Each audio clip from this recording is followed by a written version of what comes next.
ভালো বক্তব্য দিতে হবে। হ্যাঁ ভালো বক্তব্য।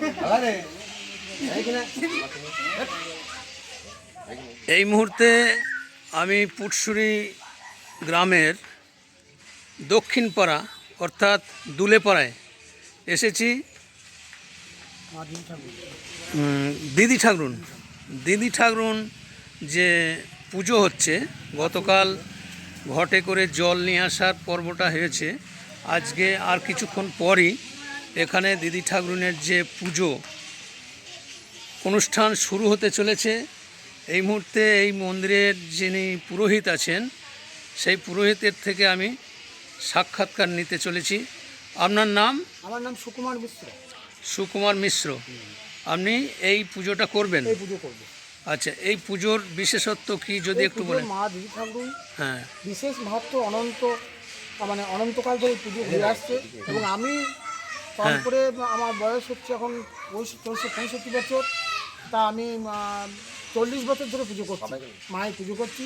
মায়ের অনন্ত মহিমা, মায়ের মহিমায় এই যে এখন যে মায়ের দয়াগুলো হয় ওই সেইগুলো সমস্ত মায়ের অনন্ত মহিমায় সেই তার যে ভয়াবহতা অনেকটা কেটে গেছে এবং মায়ের পুজো দিলে যে যা মনস্কামনা করে তাদের মনস্কামনা পূর্ণ হয়।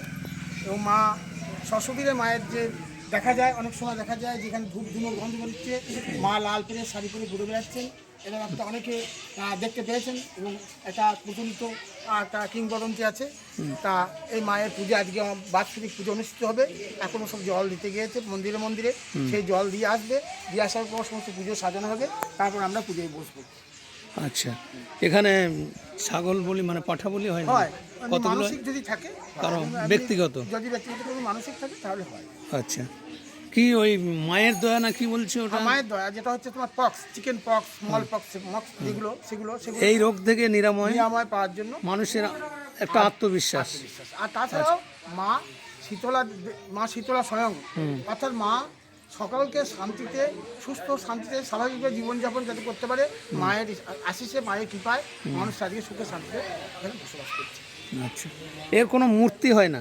এর মূর্তি হয় না, ঘটে পাতে পুজো হয়। মানে আমি দেখেছি আরও অন্যান্য জায়গায়, যেমন হচ্ছে চন্দননগরে শীতলা মায়ের মূর্তি হয়। তাই আমাদের এখানে কোনো মূর্তি, এটাই চিরাচরিত প্রথা। এবং আচ্ছা, আমি পুরোহিতের সাক্ষাৎকার নিলাম। এইখানেই আরও অনেকে আছে। ঘট কতজন নিয়ে গিয়েছিলেন কালকে? আমি তো ঘট যারা নিয়ে গিয়েছিল তাদের ছবি তো আমার ইউটিউবে ঘুরছে, ফেসবুকে ঘুরছে।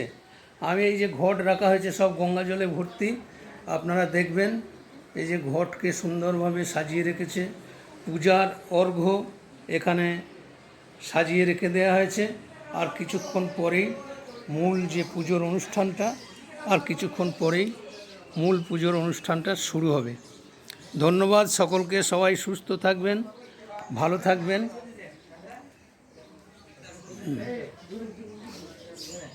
ঠিক আছে, ধন্যবাদ।